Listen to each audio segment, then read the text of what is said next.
This video is based on an essay I wrote for the San Francisco Chronicle, which came out in their Sunday Insights section dated May 4th, 2008.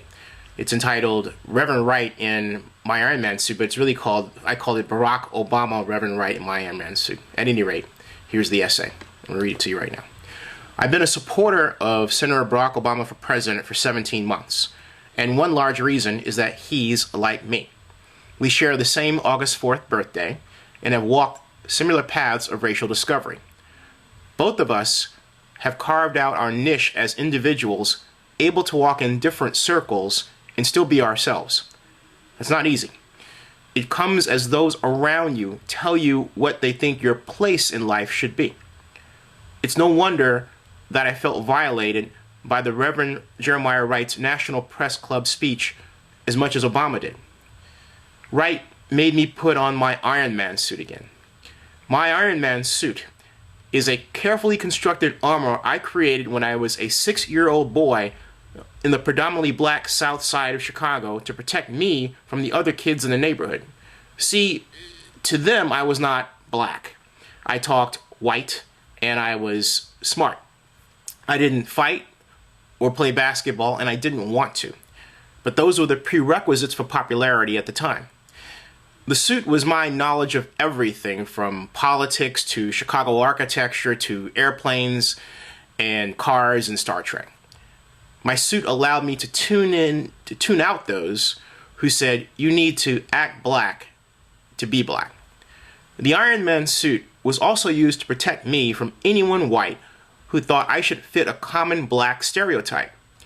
My Iron Man suit has repulsor rays I used to shoot protons of knowledge to prove that I was smarter than anyone else in the room.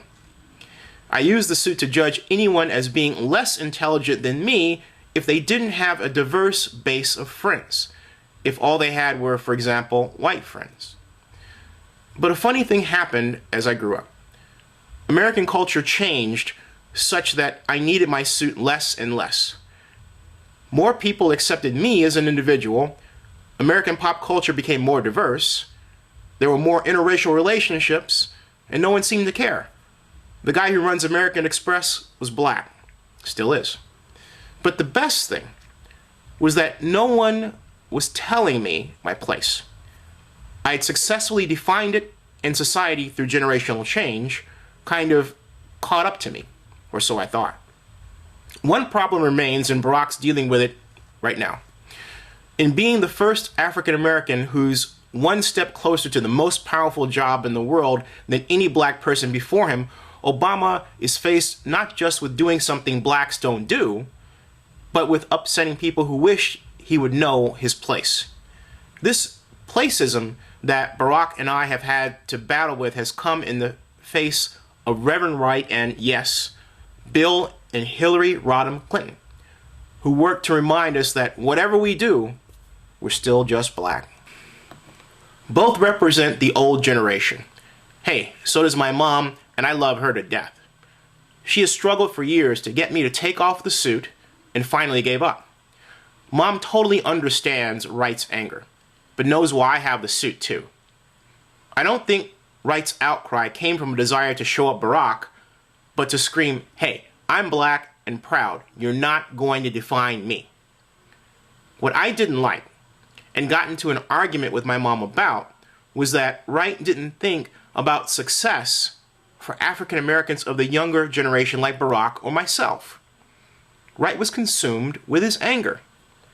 And in expressing his anger, in his choice to show his blackness and insult Barack's integrity, he made me put my suit on. I think Mom realized where I was coming from before I went into full suit mode. She's on my side now. I resent anyone telling me what kind of black person I should be. I will turn away if one says that I'm the only black person in the room. I don't like it when someone works to wreck the success of a black person just because that person is not stereotypically black. In my view, that's what Wright did, and he owes Obama and me an apology. Thank you. First, I'd like to thank John Diaz and the Chronicle for the opportunity to write the essay. They had no idea what I was going to come up with, and frankly speaking, I didn't either until I put finger to computer. But what I'm trying to communicate is that it's something that, and really the way this originally started is I wrote a letter to John and executive editor Phil Bronstein that I felt the mainstream media, because the workrooms weren't diverse enough, there weren't enough minority voices in the workroom, was missing the real issue regarding the differences between Senator Obama and Reverend Wright.